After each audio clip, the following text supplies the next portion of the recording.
My name is Tamathy, and I grew up in Missouri. I'm the oldest of 21 children. There are a bunch of girls and a bunch of boys and no twins. And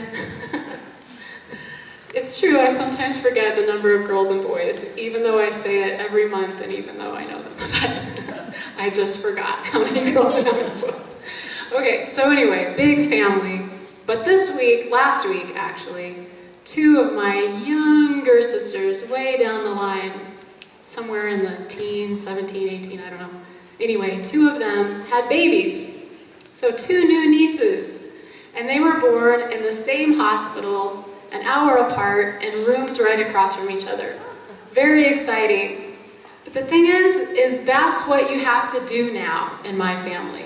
If you want to get attention for having a baby, you have to make it like a stunt. Because my parents just got to over 70 grandkids from these two babies. And so I don't know what people are going to have to start doing. So these two sisters worked hard. A lot of planning went into having babies in the same hospital an hour apart so that their children would be noticed and remembered and not left behind like mine. No. They love them, but it is hard.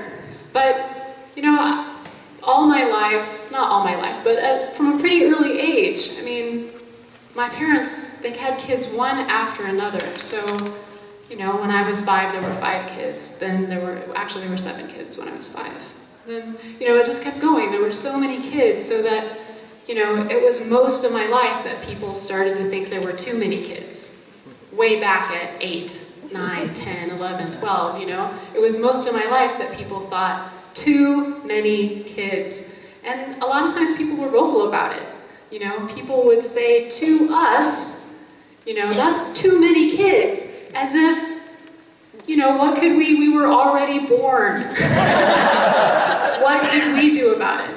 Now, myself, being the oldest, you know, standing talking to a person who was born on this planet, I always felt like I didn't have to explain my existence. If they're here, I have a right to be here. But everybody after me, I don't know. But that's the thing is, once they're there, you know, they're there, and you love them. And what are you gonna do? Get rid of Katie, Sophia, Caleb, Lydia, Mary, Natasha? They're all good. You want them once they're there. And it was always amazing to me that people could look at this beautiful little blonde, curly-haired, blue-eyed child and say, too many! You're taking up too much space, little kid. Not enough room. As if they, you know, not enough room for what? Their kids, they were also planning to have 19, and my parents were going to take up too much space so they could only have 2. What? But, yeah, I mean, there's a lot of arguments, pros and cons, to having that many kids, but not everybody's going to do it because not everybody's insane. So, you know, people seem to be worried that, you know, if my parents did this, it might catch on and become some kind of crazy fad.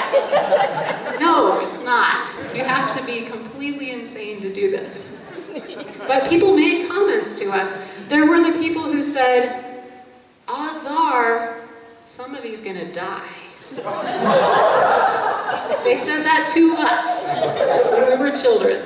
There was the life insurance salesman that drove from towns away, all the way out to our house.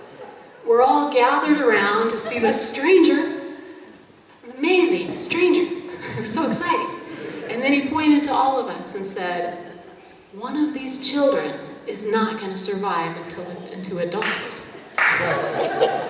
We were all looking at each other. I think it's going to be Brian. It was frightening.